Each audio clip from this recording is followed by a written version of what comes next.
Live from Orlando, Florida, you're listening to The Sports Scene with Jesse Ough. Oh, squeal at the cat and call me Elmo. Yep, it's me, Jesse Ough. Welcome everyone to The Sports Scene on iHeartRadio, iHeartRadio Podcasts, and YouTube, presented by First Bet and Sports Fluent Media. We've got a great show for you. Our special guest is a secret right now, but I guarantee it's something you won't want to miss. But first, please welcome back our dynamic duo of the Squirrel and the Nut.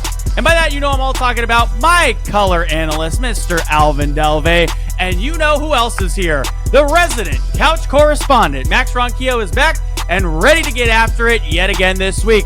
So glad to have you both with me. And before we get into our top 5 sports stories for the week, you know I have one question for you. Alvin, we're going to start with you because I actually do think Max can get it this week. He was close last week, got out the week before.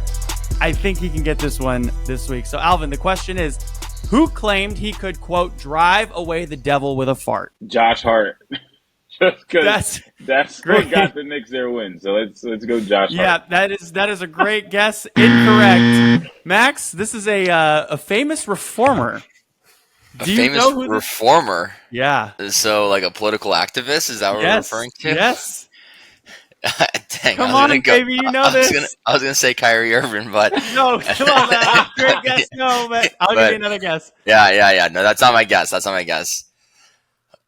Oh, man. I mean, if Martin Luther King said it, that'd be really based, but, you know, I'm assuming there's no way he said that. Did he say that? Did MLK say that? No, MLK didn't say that, but the famous Protestant reformer... Just Martin Luther? Martin Luther. Oh, dude, come on. Max, all right. Whoa, okay. Yo. I'll take partial credit, mate. Yeah, so Martin Luther, the famous reformer who sparked the Protestant Reformation, is credited in saying he could chase away the devil with a fart. Actually, I think I kind of remember that now. I can't believe you guessed Martin Luther King. And that's what I'm saying. Like, that's why I get partial credit. I'll give you partial credit. That was crazy. That's partial credit. All right. Max is going to be on a roll this week, you guys. I already feel it. All right, let's get into our top 5 sports stories. We're going to start with number 5, some golf news. Obviously, the PGA Championship is going on right now. We're going to talk about that next week with our golf analyst, Connor Delaney. Max, that's something for you that you're not going to want to miss next week. But in other news, World Golf number 1, Scottie Scheffler, was arrested before the second round of the PGA Championship for, quote-unquote, assaulting a police officer while trying to enter Valhalla Golf Club. They literally sent him to hell, or like the Norse version of hell. The officer was directing traffic after a fatal incident. Scheffler says it was a misunderstanding that he was following instructions, and his lawyer says that he was unaware of the traffic changes due to the incident. And Scheffler was released from jail by 9:15 a.m. and completed his second round of golf. He didn't even miss his tee time. So he's obviously maintaining his innocence and will fight the charges in court. Pretty sure he'll win because this was kind of the worst thing you could. This is like arresting Tom Brady for walking into an arena. Or either, have you guys seen the movie The Other Guys? Yes. With Will Ferrell and Mark Wahlberg? When Mark Wahlberg's character shoots Derek Jeter for coming in the hallway because it was dark. That's exactly what happened here. Scottie Scheffler gets arrested just for trying to go play golf as the number 1 golfer in the entire world. So crazy situation there, Max. Do you have any thoughts on this? I mean, don't be stupid. There you go. All right, let's get into our number 4 sports story. Some WNBA action for you, Alvin, because Caitlin Clark's WNBA debut was a record breaker, attracting 2.1 million viewers, the most for a WNBA game in 23 years. This surpassed the previous records held both by an ESPN broadcast, Diana Taurasi's debut, and an overall telecast, which was the 2001 Sparks Comets game. Despite leading her team in scoring, Clark also had a high number of turnovers in that game. Obviously, just some kinks to work out in a game. But the hope is that her immense popularity from college, where she broke the viewership records, will continue to grow the WNBA fan base. And it seems like they really have with just the beginning of the season just starting. For sure. And Caitlin Clark, everyone's going to, have their varying opinions. But as a rookie coming into a new league, it's the game is faster. The girls are more physical, and girls are laying her out. It's not like she's coming in and everyone's going to embrace her. She kind of has that LeBron effect where they're really trying to test and see how tough she is. So those turnovers are going to come. Hopefully, as she settles into her role and she's able to see things, she understands her sets and knows where her girls are. to be able to kick in situations where she's driving, and just understanding the physicality, that turnover margin will go down. But in general, the WNBA, they've done such a good job of marketing. Granted, they've really honed in on Caitlin Clark, which is good, but you have to shed light on the other girls as well. Dallas Wings became the third team to sell out this season. You got Dallas Wings, you got the Atlanta Dream, and you have the Las Vegas Aces, three different teams that have sold out first time in 27 years for the WNBA. So there's a lot of excitement going on this year. Angel Reese also in her game, in her showing, they're making sure they're going from a 4,000 seated arena to a 20,000 arena. So there's so much different moving pieces going on in the WNBA this year. It's exciting because now eyes are watching and the girls are playing. So it's going to be exciting to see how this season turns out. Yeah, the Las Vegas Aces are back-to-back champions trying to go for 3 in a row like the Kansas City Chiefs. And we will talk about them a little bit later as well. A lot of good news coming out of the WNBA. Alvin and I have WNBA League Pass, so we're going to be keeping you up to date on all things WNBA throughout the entire summer into the Olympics, and then we're going to have our fantastic Olympic coverage here on the sports scene. All right, our number 3 sports story. Some MLB stuff for you, Max. Hitting numbers across the majors are down this season so far. The league average batting is on pace to be the worst since 1968, and the on-base plus slugging percentage could be the lowest since 1989. This is due to a combination of factors, including more specialized pitching and hitters having less information to work with. And kind of going to use the Toronto Blue Jays here as an example because I saw that George Springer and Bo Bichette are struggling. You know, we got hitters like Vladimir Guerrero Jr., who's starting to come into his own for them, but other big stars across the majors, with the exception of, you know, Freddie Freeman and Shohei Ohtani and Mookie Betts. The stars aren't hitting as much as they normally are. Yeah, I agree with your points here. You know, there's a myriad of reasons. One, we're 6 weeks into the season, but I guess we're comparing it to previous seasons in the first 6 weeks. The cold months are always cold for hitters, right? You know, I used to play in a lot of cold games, 8 a.m., freezing cold. Oh, yeah. With wood bats. You know, it's you know, your hands just feel like you're holding like an ice luge. Like you're just like, what the heck am I supposed to be swinging at here? And someone's throwing 100 miles per hour. You know, your bones are not going to be able to move that quick. You're like the Tin Man from the Wizard of Oz. So there's that. Only the best hitters can hit at that time. You know, so where are the Miggy Cabreras who always batted like 400 plus back in April? And then, as Jesse said, the stars are really centralized on different teams, right? There's stars on the Yankees with Juan Soto. Giancarlo's hitting bombs right now, but he's sucking most of the time. Aaron Judge obviously is doing pretty well. The Braves have their own pot of stars. The Phillies have their pot of stars. The Dodgers have their pot of stars. Aside from that, there's not really – all the stars are really on those teams here, so you're not going to – the rest of the MLB is really filled with a bunch of no-namers right now, with then the specialized pitching where most kids are throwing 100 miles per hour out of college. And so they're coming in for those one innings. Starters are not going as long, so hitters don't get to see, as Jesse said, as much information where they get to see the pitcher a third time in the game. They, you know, are probably going to see a young buck throwing in 100 miles per hour. And also, lastly, we're moving towards a league that worships the 3 true outcomes of the game, right? And that's a strikeout, that's a walk, and that's a home run.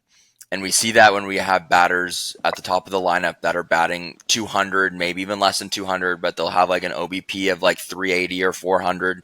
I'm talking about the Kyle Schwarbers, and they hit a lot of bombs.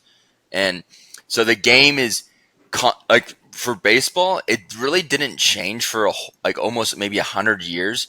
But then in just like these past like 5 to 7 years, the game is rapidly evolving endlessly, where the leadoff batter used to be Ichiro. Now it's Kyle Schwarber. Now we have pitchers that were throwing 95, but everyone's throwing 100.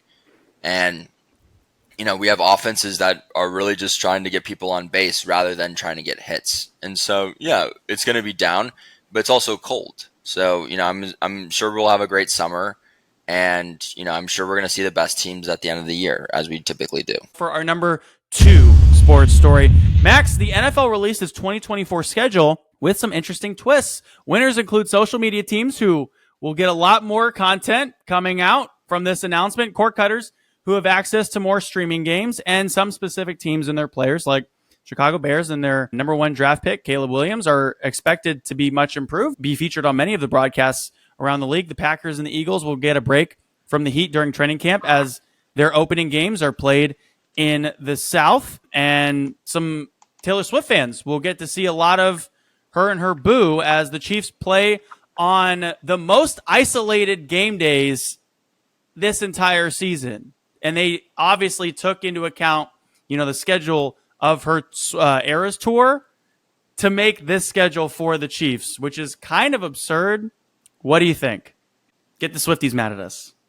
Yeah. Oh, well, man. what I'm most interested in as a football fan, okay, as most football fans should be, is what does the Thursday night schedule look like? Because everyone knows the Thursday night games are the worst games in all of the NFL for whatever reason. Why? I don't know. Yeah. You always hope for the best, and you somehow get the worst.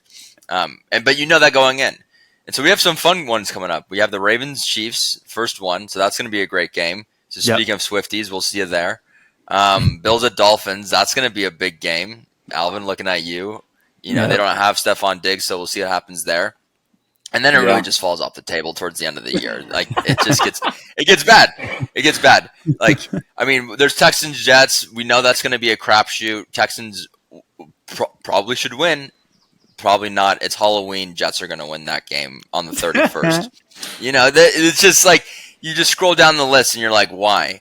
Commanders at Eagles. Like, no one wants to watch the Washington team at that point. So again, for me, what I care about in the game when it comes to the schedule release is like, why do I have to hate myself on a Thursday, and who are the 2 teams that are making that happen?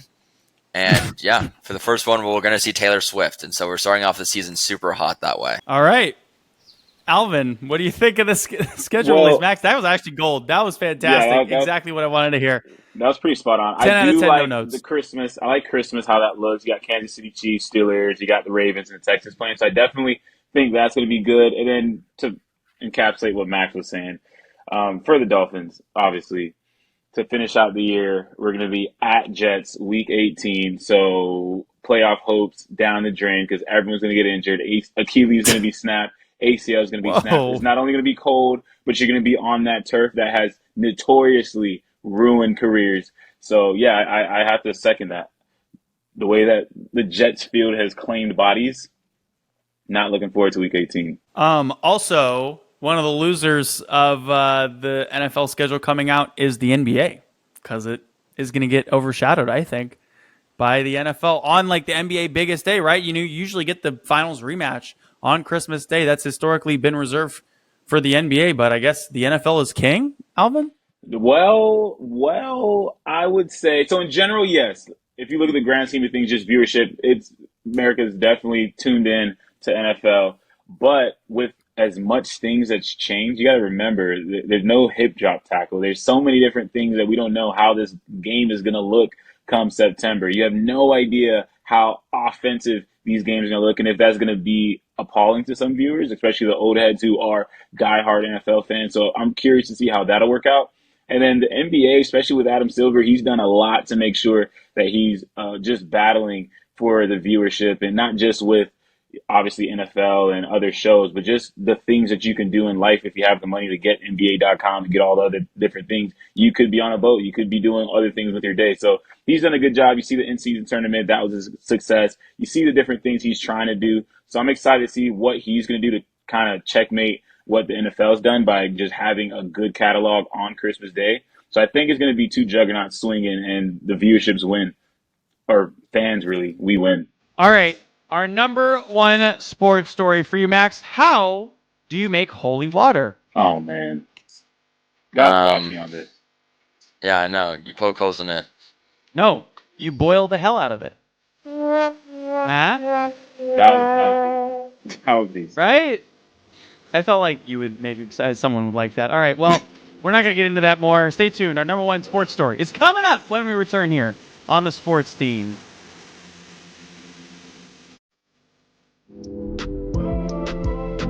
Howdy, folks. Welcome back to the Sports Scene for our second segment. We're going to go into the NBA playoffs. A lot of stuff going on in the NBA playoffs for you. Alvin, let's start off with the first series that has gone final in the conference semifinals, and it's the Boston Celtics beat the Cleveland Cavaliers 4-1 to advance on to the Eastern Conference Finals. In that final game, they were led by Al Horford and Jason Tatum, and now they've gone to the conference finals. What is it, 5 out of the last 7 years or something like that? What are you thinking of this Celtics team and their run so far, even though they've run into every team that has injuries? Yeah, I mean, they look good, obviously. Like, you can't sit here and say that they don't look good, and they should be the team to go to the finals and represent the East, especially given the injury history that we've seen in this East. However, it's going to be a daunting task to actually get the job done. They've been there before. Obviously, Steph got his fourth ring when that happened. But if you're Jason Tatum, if you're Brown, if you're the Celtics brass, you know that this position is primed and ready. So you have to not only get there to the finals, take care of business. Might be the Pacers, you have no idea, but you got to make sure you take care of the Eastern Conference Finals, because your goal is to make sure that you're walking around and you're winning 4-0 or 4 whatever, and you're hosting up a finals trophy. So job's not done if you're the Celtics, but I can't say I believe in them. I think the West is going to get this job done. So I got a question about the East here. Yeah. Okay. Yeah. Let the audience ask about the NBA playoffs. Okay? I love how you always refer to yourself as the audience now. When it comes to basketball, right? This just to be honest, folks, right? This isn't my main domain, right? You know, so let me learn from some experts here. And so, what will it take for the Knicks to beat the Celtics if they were to come out of this game against the Pacers here? Well, realistically, the Knicks are injury-ridden as well. You don't have your main scorer in Julius Randle. You don't have a dominant post presence. Obviously, Hartenstein can do a lot. He's a rim runner. He's giving you a double-double when he's playing well. But against the Celtics, you got Horford, who could come in and light you up. You got White, who can come in and give you 16 points in 3 minutes. You got Porzingis, when he's healthy, he's able to put it on the floor and do some things, stretch the floor out, give guys lanes to rim run. Jason Tatum, Brown likes. There's so much different moving pieces with the Celtics. I'd even mention Holiday. I'd even mention Payton to come off the bench. There's so many different guys that could come in and do damage. When you look at the Knicks, you have the Villanova 3, for sure. They're aggressive. They hustle. They're like pit bull terriers. They're tenacious.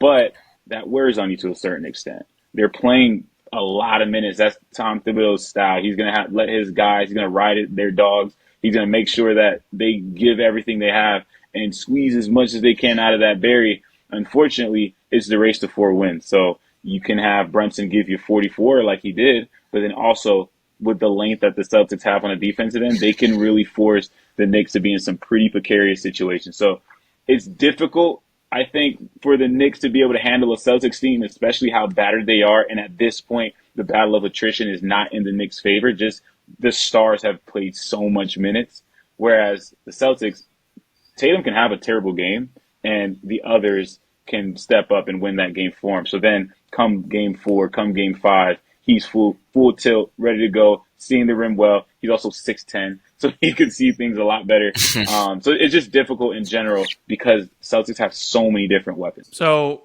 I was going to also say, I like it when Jalen Brunson doesn't have to be the ball-dominant guard on this team, because he's one of those lethal guys without the basketball, right? Like, he's a Stephen Curry type, where he's going to get, he's going to average 41 minutes per game, over 33 points per game in this playoffs. He's only 6'2", but he's so scary when he doesn't have the basketball in his hands.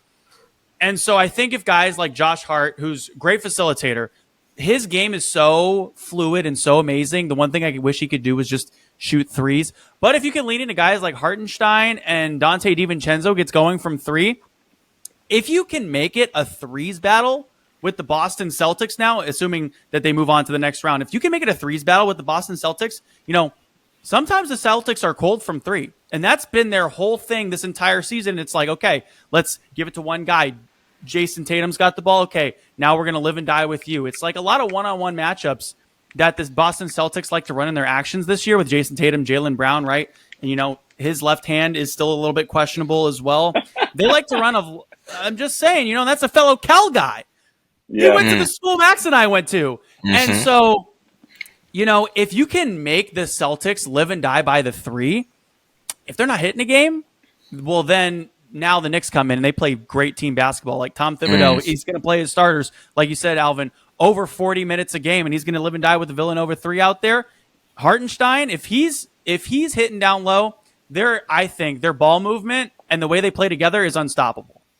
I will say the one wrench in this argument, the one caveat, the Celtics, and this is the main reason why I just don't think they'll be able to handle whoever wins this game 7 between the Nuggets and the Timberwolves. I think that team is the one that wins the championship, just because I think that is the nuance that it takes to win that series. I think you can take that and you can leverage that for the Western Conference Finals and then take that to win the whole thing. But for the Celtics, they're very up and down. They play to the level of their opponent. So you have the Knicks, and I think because that game's going to be a bloodbath, I think the Celtics are going to get a little bit more gritty. They're going to do the dirty things. You're going to get some guys hustling on the offensive glass because that's what that game's going to require. And I think that's noble. However, the problem is when they're probably going to get the job done. Unless there's a serious injury, which I hope that's not the case. Unless there's a serious injury, I do think that the Celtics will handily take care of Pacers, Knicks, whoever it is. Maybe 6, but most likely 5, just because there's just too much going on with that Celtics locker room. And I hate having to say that. I really do hate having to say it. So please don't make me say it anymore. Well, then I'll say it for us. Yeah, I think the Celtics have a pretty clear-cut way of winning this, especially if they can put Drew Holiday on Jalen Brunson. So when you ask people in the league, right? So Marcus Smart won Defensive Player of the Year 2 years ago now. Rudy Gobert wins it this year. It's been a big guy who's won it, a couple of the last few years with the exception of Marcus Smart. And if you ask any player in the NBA right now, who is the best defender? No one's going to say Rudy Gobert. They're going to say Holiday. Drew Holiday is the best on-ball defender in the entire NBA. And who are they going to put on Jalen Brunson in that series? If, the Knicks go to the next series, obviously, they're going to put Drew Holiday on him, which that'll kind of stymie Jalen Brunson, which also makes me think, okay, now if Josh Hart can get going, then that kind of plays into what I was saying earlier. Then Jalen Brunson moving without the ball. That's where he can be effective and bring Drew Holiday away from all the actions that can help them be effective. But you need the other guys to step up and be hitting shots. Alvin, obviously, the Thunder and Mavericks are going to a Game 6 back in Dallas. This is something we were talking about earlier in the playoffs, is the Thunder are a great team. It's just that they don't have as much playoff experience as Kyrie Irving and Luka Doncic. And it's kind of funny seeing everyone, compare Shea's team. Oh, this team is really young to, the Luka Doncic Mavericks and everything. And I think people forget that Luka's actually younger than Shea Gilgeous-Alexander. But okay, he's younger in life years. But when you just put to the table the fact that Luka's been playing professionally since he was 13 or something crazy like that, you think he has so much experience with just the various looks that he's going to get from any given team. And then when you have a guy like Kyrie, where final 5 minutes of any game, he's going to get the job done. He's going to get the looks. He's going to facilitate. He's going to do certain things that just edge you. He's going to have a certain tempo about him. And even, I don't know for those who's watched, I don't know if anyone's been in locker rooms where you have different types of leaders, but there's the rah-rah guy who's, he's saying all the things, he's saying all the right stuff, standing in front of people, getting everybody, look at me, I got this, very communicative.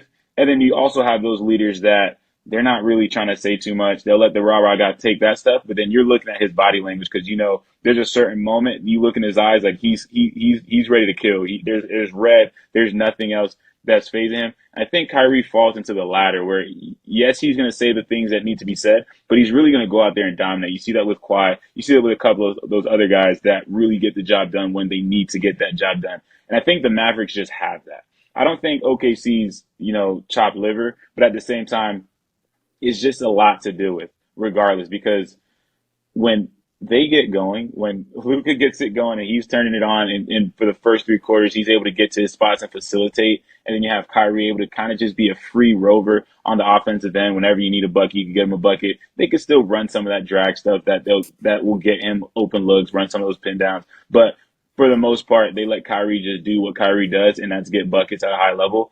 it's just difficult to handle. And we've seen OKC have difficulty from scoring from beyond the arc. Granted, they won that game where they struggled immensely from three, but I don't think that's a recipe that you can continue to live with, especially the way that they score.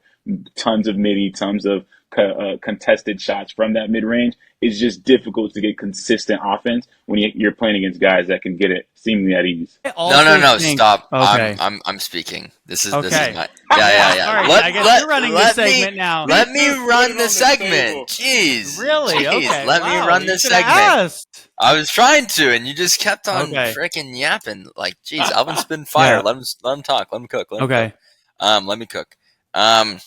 What about me? So what you're saying, Alvin, is that you think that the Maverick are taking these next two games? So yeah, I think it's because the experience again, and you tend to forget how much experience the Mavericks have as a whole in these moments, from kid all the way down. And I think the nuances of adjustments coming out of the second half. Okay, defensively, we're going to do these tiny little things, and I think the ability to know that you can kind of give OKC that three ball because it's not falling as consistently as they would like. Last game, they were 10 for 40 from beyond the arc. That's just not going to get the job done. So if you can kind of eliminate one thing and give a team something, knowing that that's not what they want to do, it's easy. And the best way to describe it, in the NBA, NFL, whatever, as a defense, you're going to give something up. You can't take everything away. With OKC, you want them to shoot the three, so you can sag a little bit off. You're not necessarily switching as much. You can be aggressive going on that screen, because if he shoots a three, they're shooting that 25%. You're okay with, you're going to live with that. And they're looking for that mid-range contested shot. So if you force him to shoot that three, if he takes it, great. If not, he's going to dribble down, waste a ton of energy. You're not getting a good look, and it's a low percentage shot. So defensively, you're okay with that. And for the Mavericks, they're not necessarily known for their defense. They're known for their offense. So if your defense is able to do a good thing by getting them to shoot a low percentage shot from the three, then you're already at a slight advantage, because offensively, you got guys that could cook. You got guys that are in MVP conversation. You got Kyrie as one of the most clutch guys in the league. So you have a bunch of different ways that you can get the job done. And for OKC to counteract that, it's kind of difficult to just turn it on from beyond the arc, especially this late in the season. So that's going to be something in the offseason. They're looking for a guy like what JJ Redick was, where he's just primarily going and knocking down shots, a Duncan Robinson, someone that can really just get in, give you a system of, we got a lot of DHOs, we got a lot of off-ball screens, a lot of drags coming in, so that way we could get this guy some looks to force the defense to be more aggressive, so you get those lanes to open up, and you get guys like Shea who could operate in that mid-range and let him get easy looks. And then Can I say something now? Yeah. Did I not just say your name? Well, no, you weren't going to call on me. I just said your name. I said, no, Jesse. I was opening my mouth first, and you were like, oh, wait, he's going to open his mouth. No. Let me get ahead of it. No. I was just going to say. The viewers, the YouTube viewers can see. No. We're running out of time. Alvin yapped way too longer than I thought, so we have to go on to the final. Well, what did you expect? I know. I thought he paused. He did a pump fake. He did a pause and then he kept on going. I was about to go in. He pump faked me. I was about to ask the question. I was going to let you talk about this, but we ran out of time. Sorry, so we got to go to the next one. No one wants to hear your thoughts anymore about this. Alvin said them all. Okay. So why did the Nuggets lose by 40 in their last game, Jesse? Well, okay, so if you guys remember, 2 years ago, the Golden State Warriors were going to the NBA Finals, but first they had to close out the Memphis Grizzlies. That went to a Game 7. In Game 6, what happened? The Memphis Grizzlies destroyed the Warriors by 25 points when the Warriors were on the road. The Memphis Grizzlies, this was their first big year in the playoffs. Young team, best defense in the league, but a young team, not much playoff experience. Same thing with the Nuggets this year.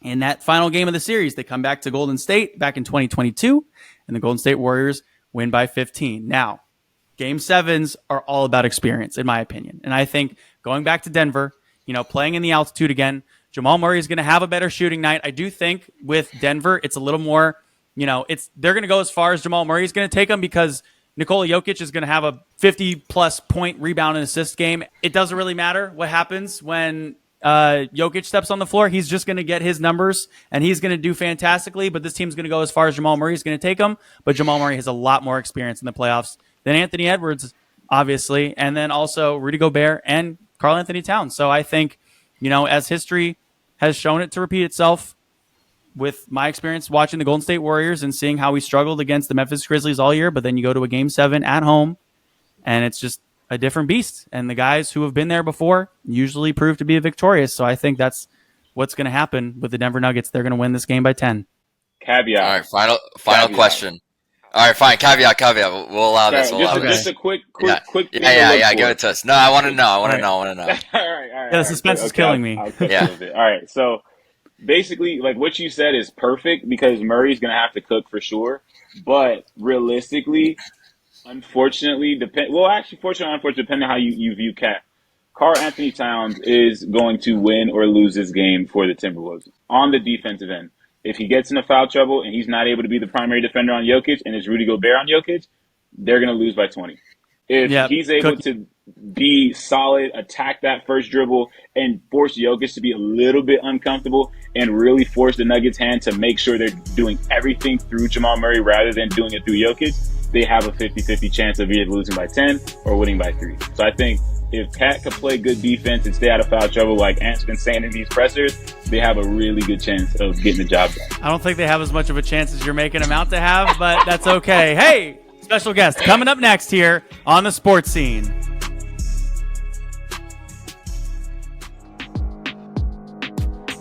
And we're back here on the Sports Scene for our third segment. Ladies and gentlemen, the biggest question I think I've been getting through my direct messages or on Twitter is I've been mentioning a lot that we are a part of the Sports Fluent Media family, along with iHeartRadio, of course.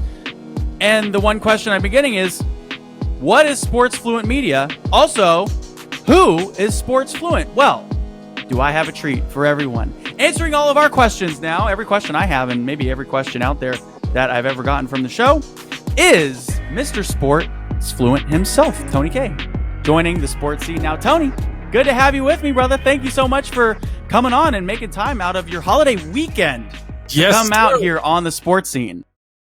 Yes, Victoria Day here in Canada, Jesse. I appreciate you having me on. Any question? There's, I'm not like those other guys. There's no questions that are off limits. So, really, whatever they've been asking, go nuts. Oh.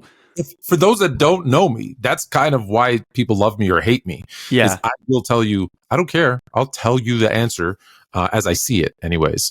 That's a bomb waiting to go off for me. I'm excited about that. We're going to have you on a few more times on this show, and we're going to push those buttons as much as we can. Hey, okay, so obviously the Sports Scene, we're kind of new in this video podcasting world because we've always been on iHeartRadio. So this is our third year on the radio on iHeart nationally, and then on iHeartRadio podcasts, which, I was still kind of getting accustomed to because we still can't really, swear, say any bad words. Otherwise I get hit with a $200,000 FCC fine, which at my age I cannot pay. So I am doing my best to keep these shows as clean as possible. Sometimes Max and Alvin, something might come out of their mouth.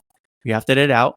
Good thing we record ahead of time. But in the video podcasting world, you've been in this space for a while. Can you tell us how you kind of got into this and how you kind of created this sports fluent media empire that you've got going on here? You're kind of Tony Stark in this whole thing, for lack of a better phrase. No, and listen, it's so funny because I started pre-recording mine too because I kept thinking to say something that I need to edit out.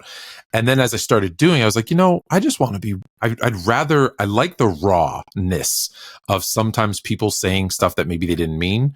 We've had guests sometimes call us back and be like, can you edit that answer out? I don't really like what I said about that person. But how it got started was I was actually doing this in my corporate job.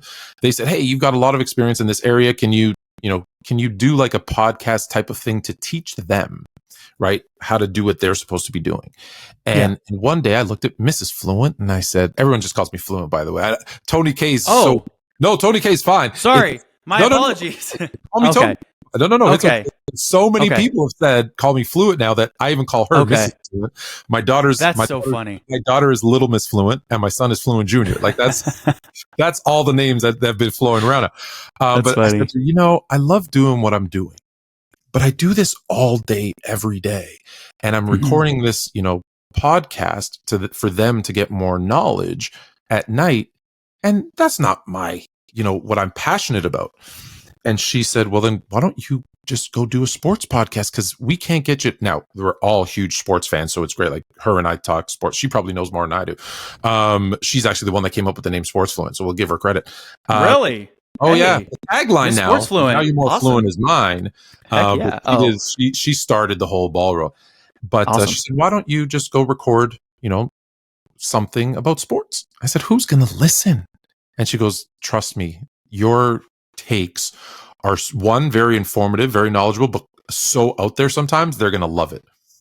And I remember the exact moment it happened because we were watching. Now, I'd done some other stuff, but when I really started Sports Fluent Media, you remember Cleveland Browns, Pittsburgh Steelers, and Mason Rudolph, I believe. Yes, Mason Rudolph gets hit in the head with the helmet. The Cleveland Browns. I don't know why I'm for Myles Garrett. Yeah, Garrett. Yes, Myles Garrett hits him in the head, and I go, everyone's blaming Myles Garrett.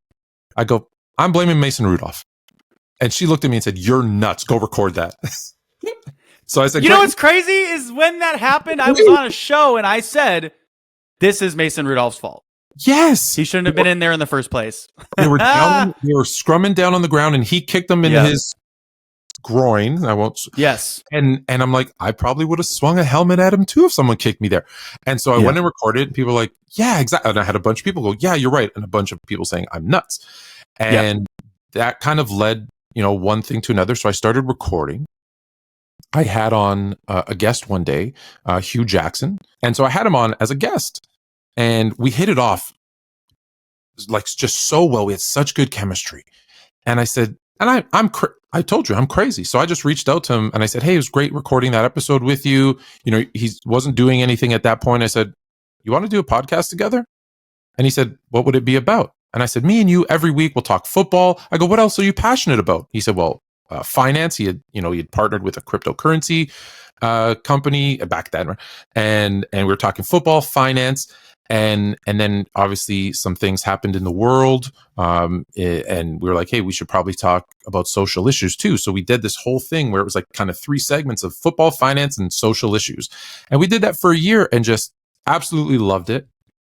And then I got on TikTok because someone said, you need to be on TikTok. And I said, I'm not, can't dance, or I could probably lip sync. I could probably dance a little. You never tried one of those stupid dances? I absolutely did. You did. Is it on TikTok still? It is on there. Oh, yeah. It's one with the big jumbo-sized head. Pew, pew, pew. Yeah. Helicopter one. Yeah, one of those. It was years ago. But good. On TikTok, and someone convinced me to, promote the show there. Yeah. And some random dude said, dude, I really like your basketball stuff. You really know what you're talking about. We should collab on something. Well, that was Chilltown 32. A lot of people know him as, Jermaine Womack, the OG. Like, he's got a ton of names. And I was like, well, what do you want to do? He's like, well, people keep telling me I should do a podcast. And I'm like, well, you're Chilltown. I'm Fluent. And Fluent and Chill was born. And then everything just kind of, snowballed from there. Yeah. What is Fluent and Chill? Obviously, that's your guys' show together. It's been going for what now? 3 years? 3 years. Based on my math of what you just said. 3 years. Hey, I was a math major in college. Look at that. I still got it, baby. Wait, okay. So what is the whole premise of your guys' show? Is it just basketball and you're just diving into basketball every single week with your host, Haley, right? So Haley was added on later. So it originally was us talking NBA and NFL and really trying to one-up each other on who knew more. And then we started bringing on some guests because people were like, hey, we want to come on. So we've had some really cool guests. Like we've had Shaquille O'Neal's been on a couple of times. We've had Sarah Spain on. We've had Adam Rank because we were doing basketball, football, right? So we just thought, and others. We've had like Clyde Drexler and a bunch of guys. Anyone who wants to come on, we kind of bring them on. And yeah, so we kind of started NFL, NBA, sports. And then people kept asking us questions. They're like, you guys are older, right? They see the gray hairs. And they're like, well, help me out with some business. Really? Oh, yeah. Help me out with some relationship advice. Help me. So then we just started really expanding. And so even though we're based in NBA and everyone asks us NBA questions, we will get NFL, life. We've had Flat Earth Dave as a guest come on the show. Like we will go in any conversation. And then we moved to another network to kind of see if we can kind of grow the show a little bit. That's when they suggested, hey, maybe you guys want to have a host. And we were like, I'm always trying to help people. So if I see other creators or creators will see us and ask us questions, so I always help. And so we're like, hey, do you know this person? Haley, she's been on the show. What do you think of her? I introduced her to Jay, Chill. And he said, had a conversation. He was like, yeah, I like it. Let's do it. And that's when the kind of Fluent and Chill with Haley was born. And so now we did that and then brought it back now to our network where it belongs. So now we kind of have the freedom to do whatever we want and say whatever. What does that mean? Just, you don't, no one's gonna send you a message and say, hey, do you really want to, go down that path? I sure do. Yeah. Well, Katie's not nice to be. Oh no! Thank you. It's nice to be on a network where that is a thing because I constantly push the reins of what I'm allowed to say on ESPN all the time. Sure. I think I'm always pushing the boundaries and walking a very tight rope, unfortunately, but also fortunately enough, it makes people tune in, and you guys have a show that's very popular. People want to tune in. So when did you just get the idea to decide, let me just create Sports Fluent Media as a company? We're going to do our own YouTube channel. We're going to add shows to it. Was that just recently? No, we've done it a couple of times incorrectly. Really? Incorrectly. But it was because we didn't know what we were doing. We just kind of said, hey, we want to help out other creators and we want to give them advice. We want to, some of the tough stuff, like the SEO and the thumbnails and the, that type of stuff. And they're like, we don't know how to do that. We don't have a platform. So we're like, hey, we'll cover it. We'll cover the platform. We'll do the thumbnails. We'll, do all the descriptions and titles and all that kind of stuff. You just create and told people that were new. It's going to suck at first. And as long as you're consistent and do it, it'll get better. Because I remember that the Myles Garrett one that I did. I listen to it now. It's horrible. That's how they all go. Yeah. I did a one-on-one with a friend of mine who I went to basketball summer camps with when I was playing. He was at the University of Kentucky, Tony Delk, and I watched the interview and I'm like, oh, I screwed that one up. That was bad. But that's what you do. So we kind of dabbled with it, but we never were committed to it. This time around. I'd been, like we said, working with other networks, and I didn't like the way that they kind of treated the creators. It was kind of like, hey, we're doing everything for you, so we're gonna, make all the money, and you just create. And I'm like, nah. Yeah. So I really took the time to create like a partnership. So everybody that's part of Sports Fluent Media is a partner. And everything we do together, and we split everything equally. Like it's really about building the brand and helping each other grow. And so we're new at this network because we started off 4 podcasts, and I think we're at 17 or 18 now. The goal is to get to 20. Yeah, the goal is to get to 28 hours of daily content and really start moving. I like what you said there about how, when you go back and you look at yourself and you're like, wow, I was really bad. Well, a lot of the things I do a lot of the time is I go back and I watch some of my old tapes and I think, you know what? I was horrible at one point in time. And I still tell myself, and Alvin and I actually talk about this all the time. We always say we are the worst versions of ourselves right now. We are the worst we're going to be in this profession, in our careers, in our lives, in our social lives. We are the worst version. We're only going to get better, but we are the worst versions of ourselves right now. And at that point in time, back when I was looking at those videos, I was like, wow, at that point in time, I was the worst version of myself. Now I'm the worst I'm going to be for the rest of my life. Very cynical way of thinking about that sort of thing, but it makes sense, right? Well, I hope it wasn't someone else, because I think it was Matthew McConaughey who said, you're not chasing anybody else. It's like, you're chasing yourself. Your job is to get all right. No, your job is to get better and better. I love it. Right. And it's just like, yeah, that's what it is. Don't compare yourself, especially doing podcasts, right? Everyone's like, well, I want to be Joe Rogan in 3 months. You're not. If someone's that's the unfortunate part of reality. 3 months, that'd be awesome. It's not reality, right? It's just do what you do. And, see what resonates with people. But most importantly, right, that's why I kind of dropped I was being someone else before. I was being Anthony K, and I was, trying to give people what they wanted. I'm like, nah, I'm too old for that.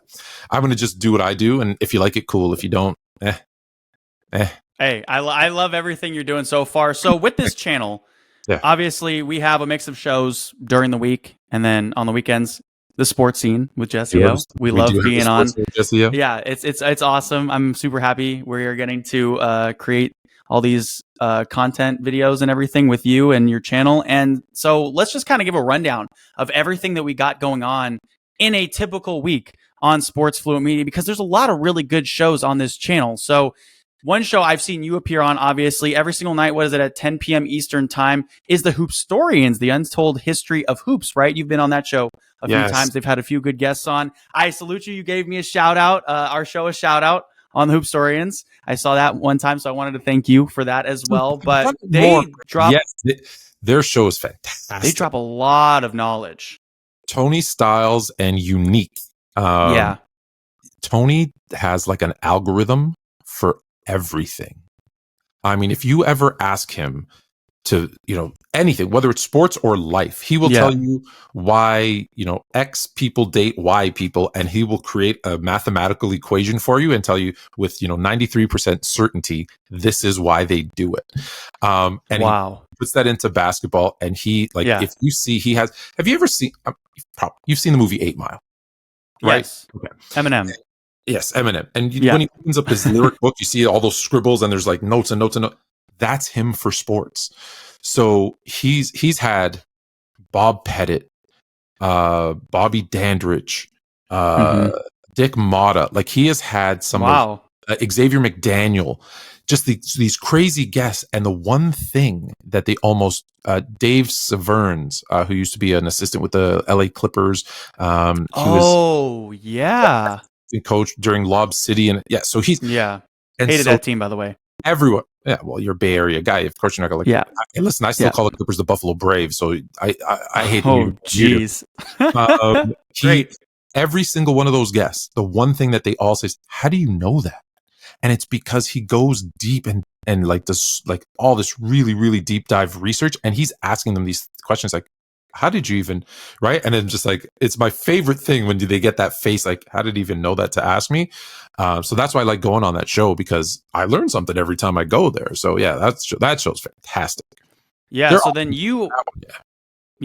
you also have 6 Degrees North, which is mainly a Toronto Raptors show or a Toronto sports show, right? And then Jay has his own show, Chilltown Hoops, which is on his own channel and cross platforms with our channel, correct? Yeah, absolutely. So yeah, 6 Degrees North, just like you said, it started off as a Toronto Raptors, because I'm here in Toronto. My co-host Jalen Carter is also in Toronto.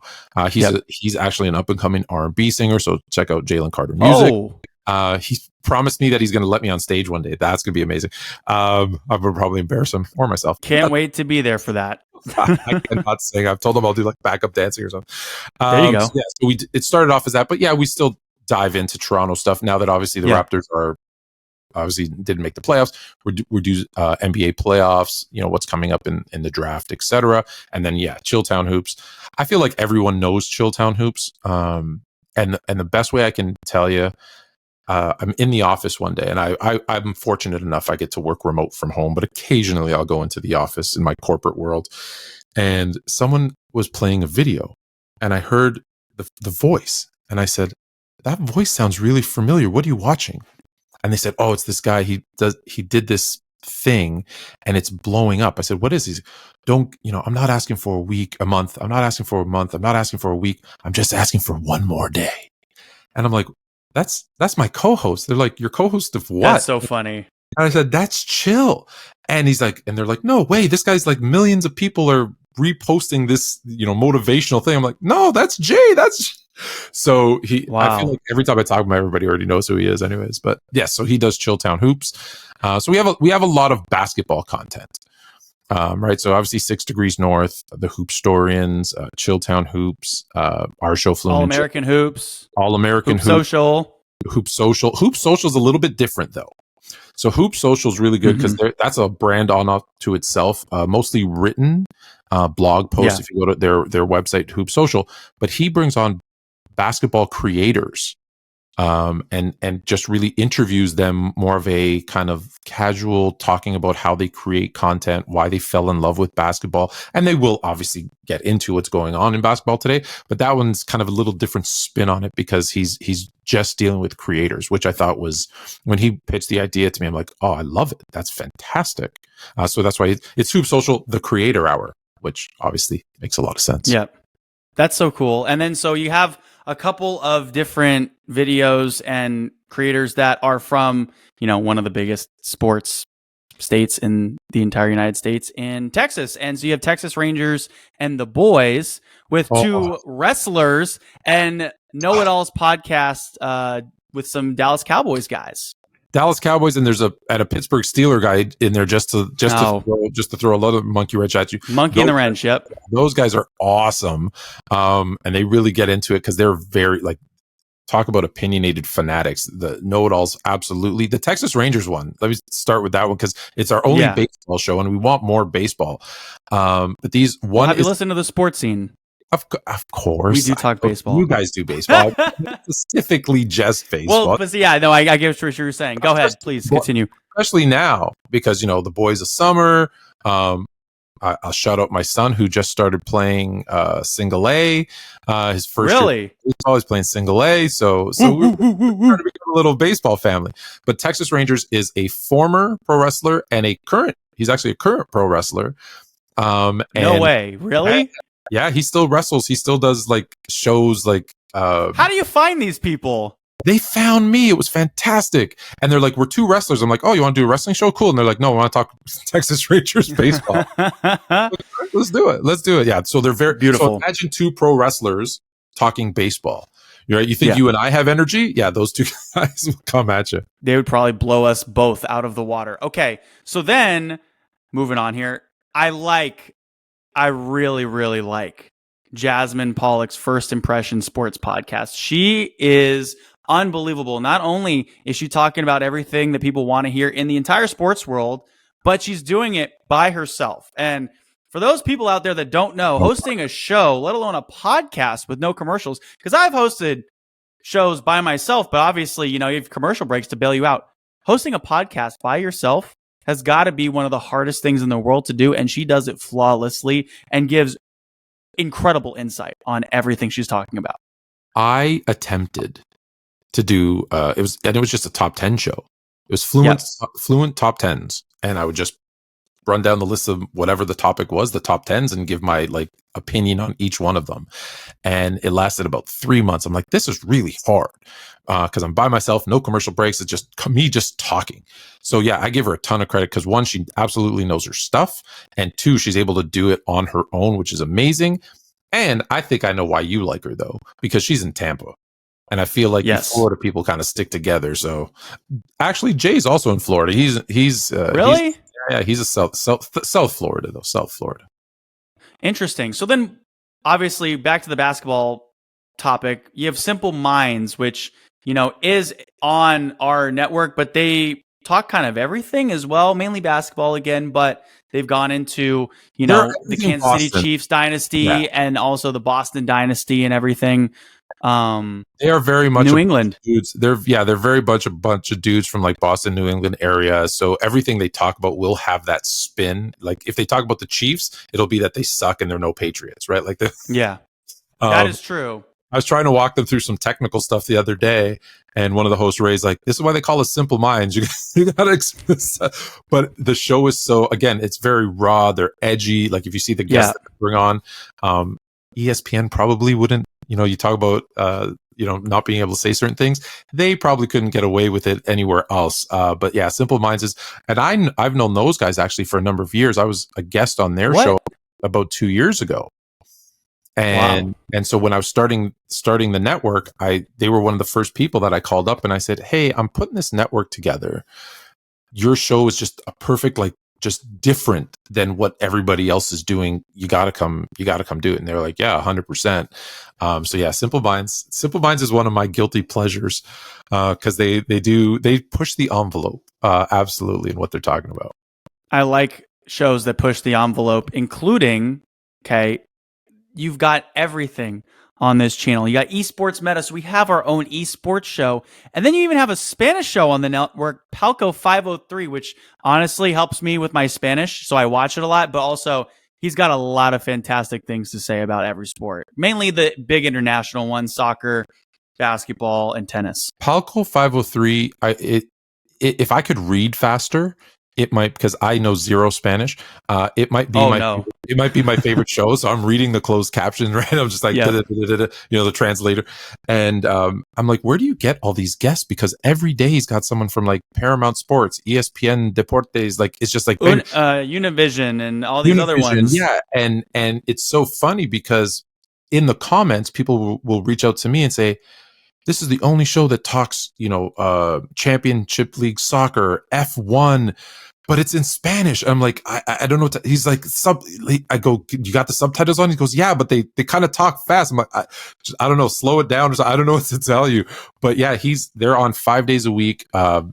People love it. When he came to me, he and I started talking, and I said, what's your idea? And he said, look, I'm based in Texas. I come from Latin America. I've got all these connections, and everyone always says, I know all these people. I'm like, okay, I'll trust you from the beginning. And he said, I want to do a show, but I want to do all sports, all in Spanish. I'm like, I won't be able to help you. Like give you pointers. I can help, with all the technical stuff and all that stuff. He goes, that's all I need. I'm good. And of course, everyone I know who's, I'm fortunate enough, a cousin is half, I'm Greek. So a cousin is interesting, is Greek, and her mother's actually from Uruguay, and they all speak, they're all fluent in Spanish. So hey, check out the show. And they're like, oh no, it's really good. I'm like, oh, yes. But yeah, he's got the best guests, and again, talks a bunch of great stuff every day. And hats off to them at Palco 503, because I don't even know what that means. He's like, no, trust me, it's a good title. I'm like, all right, I'm good. I love it, honestly. It really helps me with my Spanish. I understand most of it, which is great. Yeah, perfect. I need to keep up on it, so it helps me out. So then we also have a hockey show, the Leafs Lounge. Yes. And that one's mainly about the Toronto Maple Leafs, is what I'm guessing. It absolutely is. Josh Lieberman is a Toronto Maple Leafs content creator on TikTok. He's got tons of followers there, and it was all, as you know, TikTok short form. And he's like, I want to do like a longer form, really, go into the Leafs, into the NHL, but obviously into the Leafs. You guys don't know this probably. Well, yeah, it's not the same. In Toronto, the Toronto Maple Leafs are more like of a religion. Just think about it. A team that hasn't won a Stanley Cup since 1967. A team that hasn't beaten the Boston Bruins in the playoffs since 1959. Yet they sell out every single game. This year in the first round against Boston, everybody thought they were going to be, even when they were down 3-1, everyone thought, oh, they're going to beat them. And their hearts were broken when they lost. It's a religion. And so you have to have, if you do anything in Toronto, you have to have a Toronto Maple Leaf show. So Josh and co-host are fantastic at that as well. And they know, listen, the thing I love about some of the shows, right? Because I don't know anything about esports. You mentioned esports. I don't know anything about esports. Billy Sims and I watch it so I can learn. I don't know I must be the worst Canadian because I know nothing about hockey. So I'm like, I am going to a little bit. I'm going to watch this show and learn, because I grew up with NBA and NFL. That's what I grew up with. So wow, I rebelled. Everybody loved hockey, so I was like, no, I'm not going to do it. And so now I'm learning. That makes sense. Yeah, so now I'm learning now. So are the Toronto Maple Leafs the NHL equivalent for you guys in Toronto of the Chicago Bears or the Cleveland Browns, where their fan bases love them so much, but they also hate them at the same time because they just don't ever win? They have won in the past. They just don't. More like pre World Series, like the Cubs, or picture Dallas Cowboy fans if they had never won. Where it's, this year we're going to win. This year we're going to win.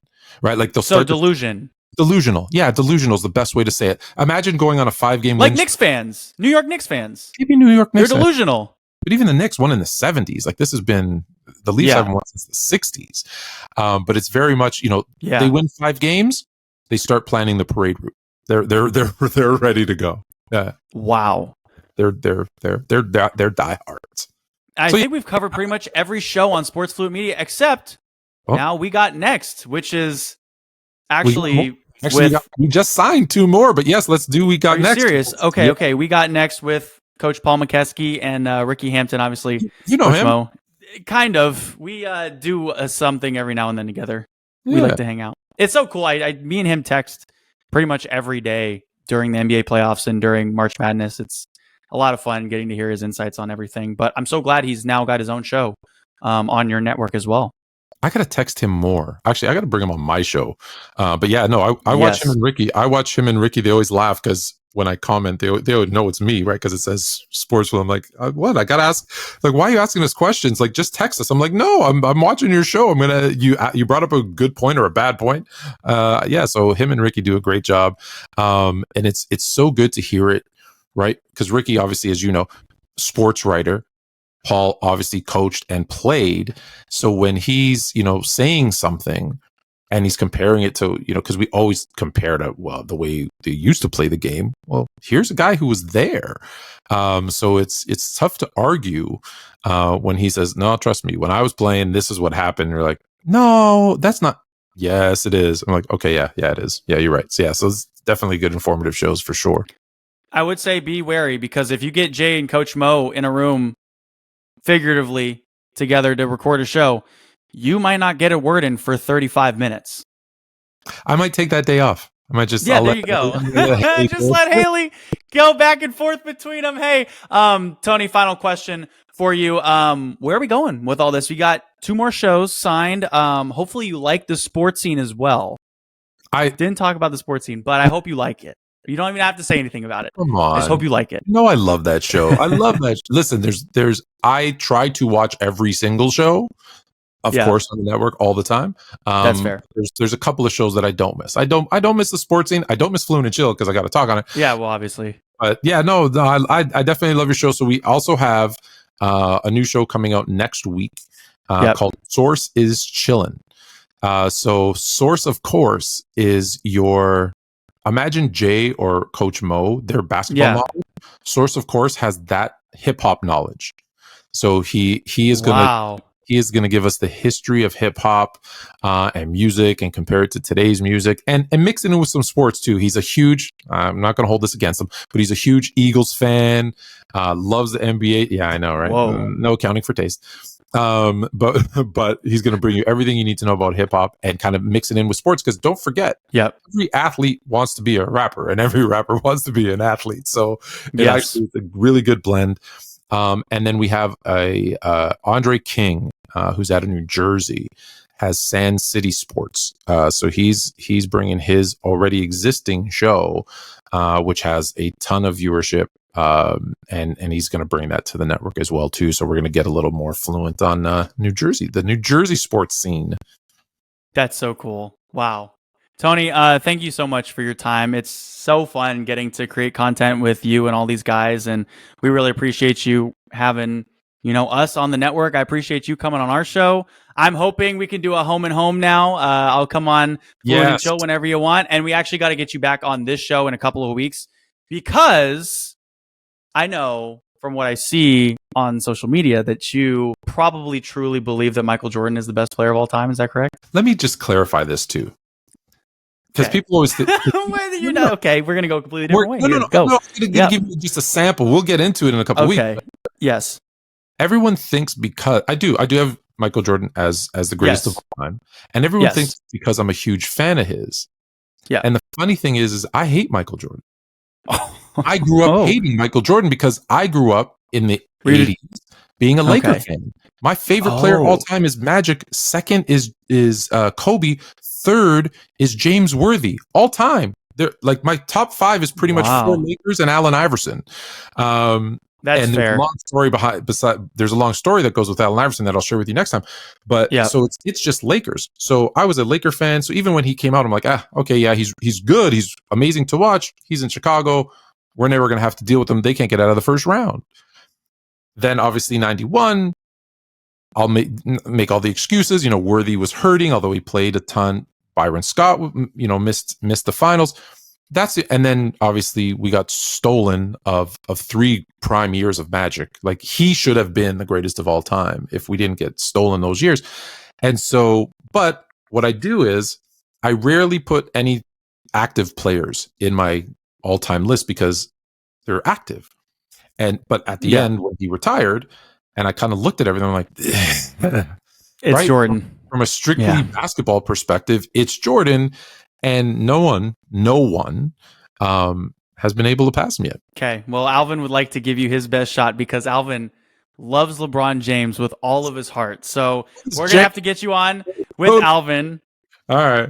We're going to have to get you on with Max as well. So if Alvin's like, the more straight shooter, straight and narrow, I'm kind of, going to say whatever I'm going to say because no one's going to stop me. That's fine. And our other co-host, Max, is a psychopath. So I make a compelling case. I want you to know I might be the only person who's flipped people. Really? I don't know anyone that's ever there's people. Listen, if you're a LeBron person or a Jordan or Kareem, you're not changing their mind. I have flipped people who were one thing and now they're Jordan.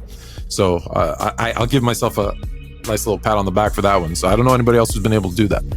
Okay, well, Alvin is going to give you his best shot coming up here in a couple of weeks. Tony K, Mr. Sports Fluent, thank you so much for joining the show. We appreciate your time. We'll see you again in a couple of weeks. Sound good? Appreciate you, man. Thank you. One more segment coming up on the sports scene.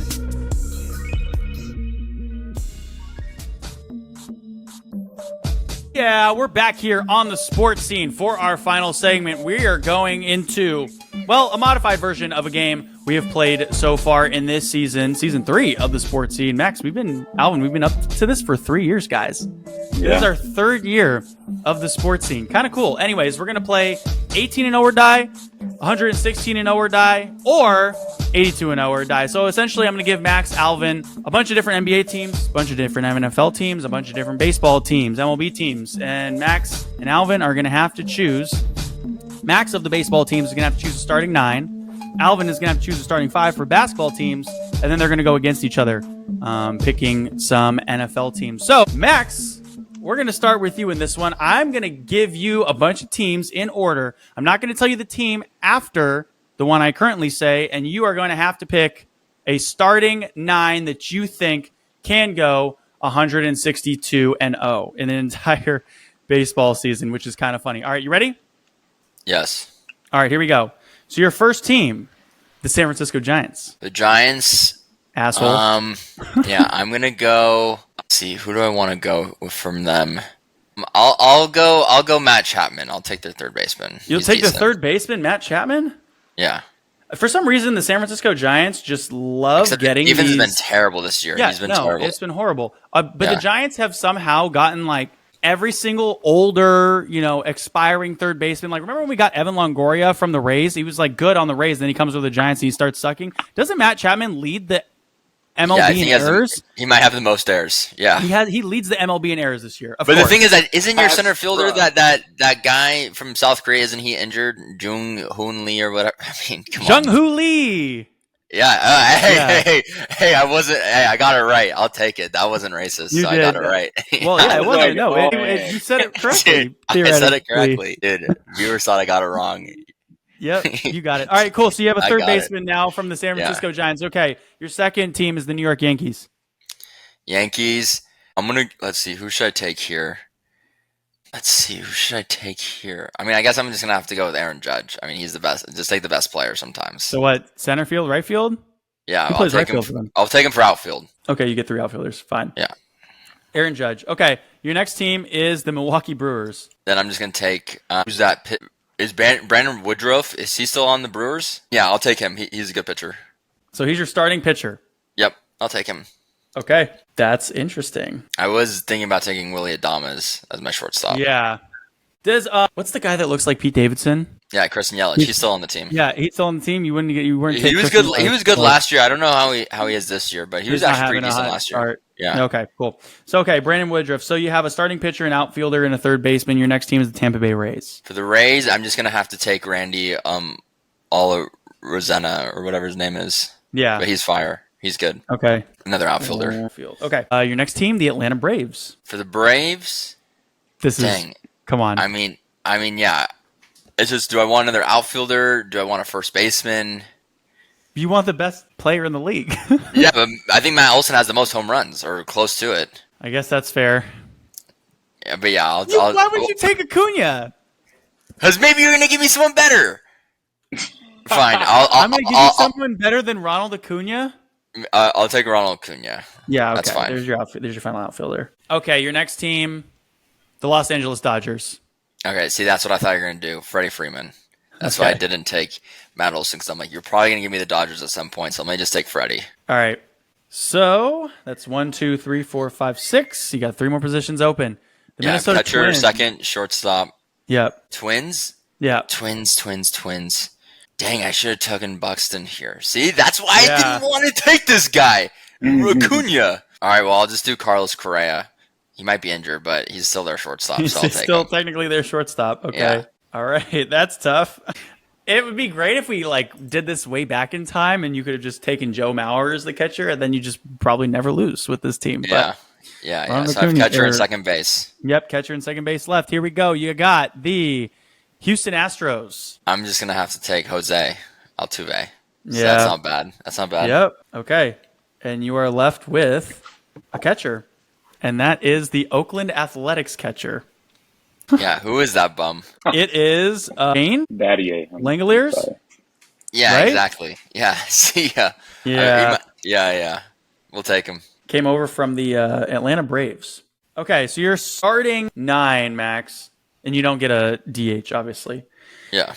So your pitcher is Brandon Woodruff.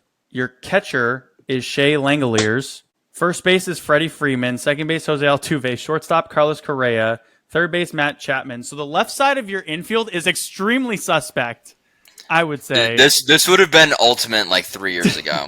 Yeah. I would have had the craziest team. Yeah, so then your outfield, Aaron Judge, Ronald Acuna, and Randy from the Rays. That team goes 100 my offense is wild. 42. Yeah, my Or offense is 140 and crazy. 22. Yeah. My defense is not that great.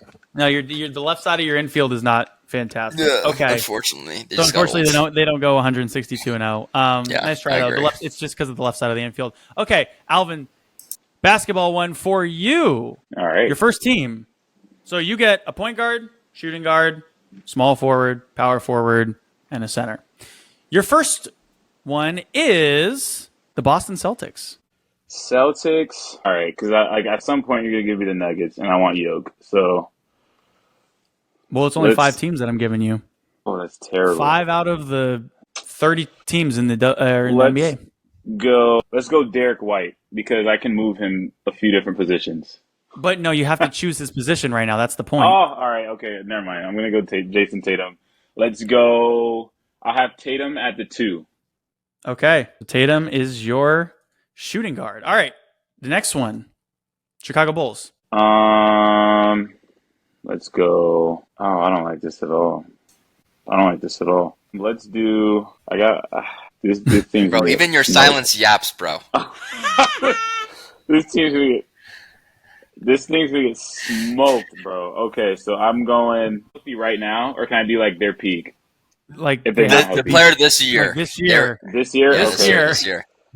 All right, let's go. Let's go Vukovic. At the 5, Nikola Vukovic. It's not Nikola I wanted, but all right. Minnesota Timberwolves. And Edwards. I have Tatum at the 2.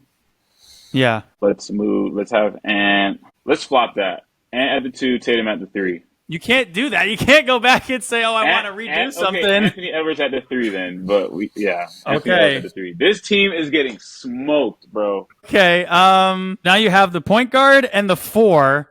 New Orleans Pelicans. Let's go Zion at the 4. This team's getting mopped, bro. Who's my point guard? Your point guard is from the Philadelphia 76ers, so Tyrese Maxey. That's a small team, I will say. Team wins 50 games, maybe. Yeah, they don't go undefeated, though, for sure, because you guys are so small. We're tiny, bro. We're tiny. Yeah, no one on this team's above 6'9". You're the Golden State Warriors. Look at you guys. Bro. Wow, welcome to the party, man. We don't like people above 6'9". That's tough. All right, Max, another baseball one for you. Real quick, these ones are going to get rattled off a little bit more, all right? You ready? Yeah. All right, here we go. Your first team, Boston Red Sox. Red Sox. I'll do Rafael Devers at 3rd. Okay. I love how you chose a third baseman to start off both of your rounds. Okay. Yeah. It worked last time. Yeah. Second team, St. Louis Cardinals. Cardinals. Dang. Nolan Arenado would have been a Yeah. nice third baseman there. Yeah. Paul Goldschmidt is sucking this year, by the way, Yeah, too. he's pretty trash. I'll take Wilson Contreras though. He's all right. He's good defensively. I'll take him catcher. I like him. San Diego Padres. Padres. I'm just gonna take Tatis. He's my favorite player. So Outfield? right field. Yep. Okay. Oh yeah, you still love Tatis. Seattle Mariners. Mariners. Whoa, jeez. Whoa, jeez. Dang. Yeah, I just pump grew up a the brakes little on that bit. one, buddy. I grew up, mate. Wow. Dang, armpit in my hair in my armpit now. All right, Julio Rodriguez, center. Yep. I should have taken someone else. But yeah, Kansas City Julio Royals. Rodriguez. Royals, Bobby Witt Jr. Dang, my team's crazy. Yeah, this team is nice. Team's wild. Miami Marlins. Marlins, Ovi Lopez. My God, my team is insane. What the heck? My team is crazy right now. Javier Lopez. Yeah, he's like the best pitcher. Yep. Cleveland Guardians. Jeez, I have no idea. Is Jose Ramirez? Is he playing third or first? If he's playing first, what position is he playing these days? Is he still playing third? Yeah. Okay, he has not played first base. Yeah. Dang. How many outfielders do I got? I got perfect left fielder, Steven Kwan. He's nasty. Stephen Kwan. Yup. All right, that's your final outfielder spot. All right, so now that you got that, you have just first base and second base open. And did I just say Cleveland Guardians? Yeah. Okay. Philadelphia Phillies. Dude, my team's crazy. Bryce Harper at first, baby. Give me a second baseman right here. What team? Chicago White Sox. Who's their second baseman? I mean, it doesn't even matter. My team's going 162-0, which is Yeah, crazy. this team is kind of nice, honestly. Yeah, Nicky Lopez? Is that their second baseman? Dude, whatever, mate. You're batting ninth. Like, it doesn't matter to me. Can you catch Nicky a ball? Lopez. Can you catch a ball?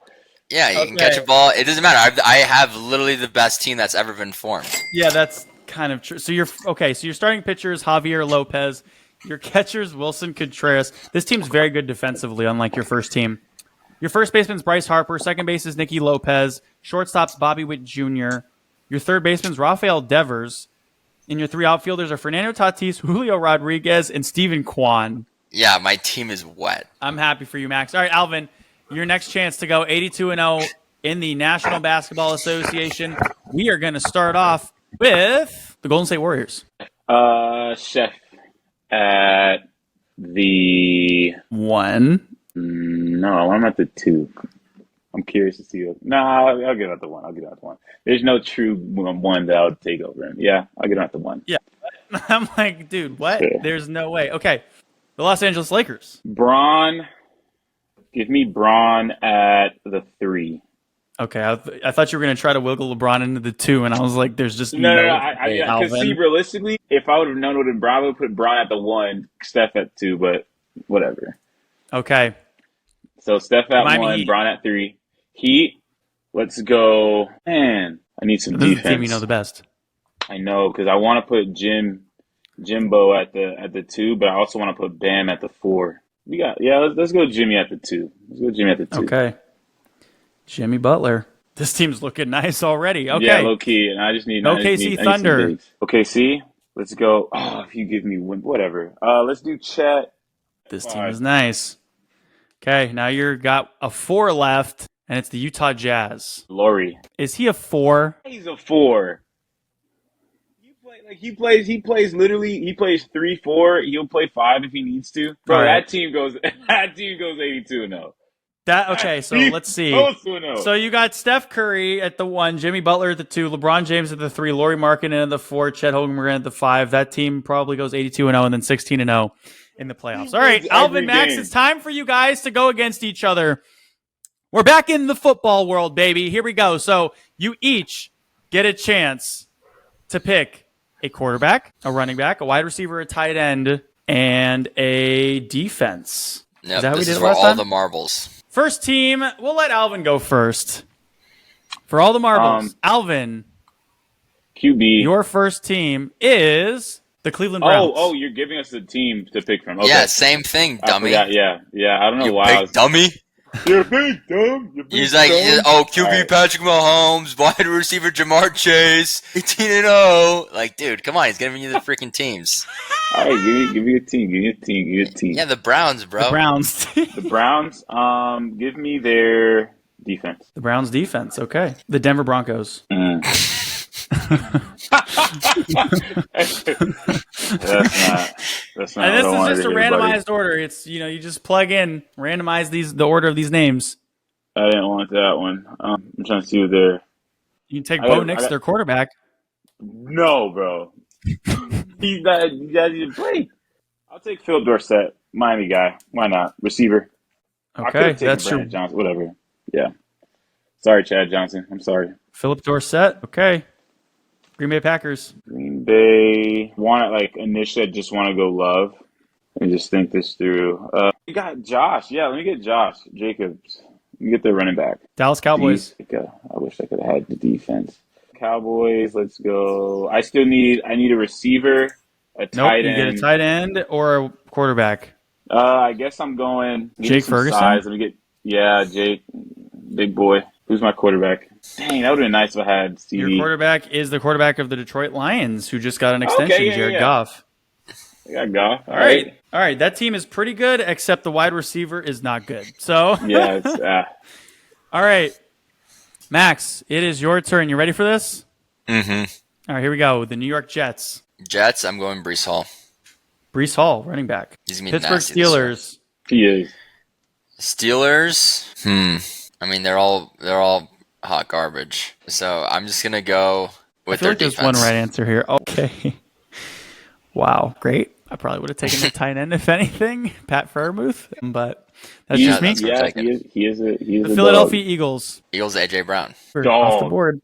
Yeah, dog. San Francisco 49ers. Niners. Yeah. Oh, I took Breece Hall. So I gotta take, dude. Kittle. Let's go. I'll take him. Kittle. Come on, man. And now your quarterback is Baker Mayfield of the Tampa Bay Buccaneers. That's not bad. Yo, that's Browns facilitating the ball. Dude, that guy, he stays in the pocket. I like that. With that team. All right, so Alvin's rip team his head was off.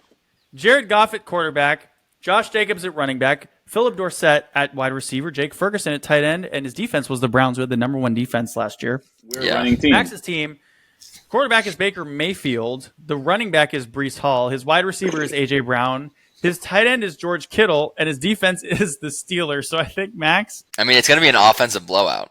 Yeah.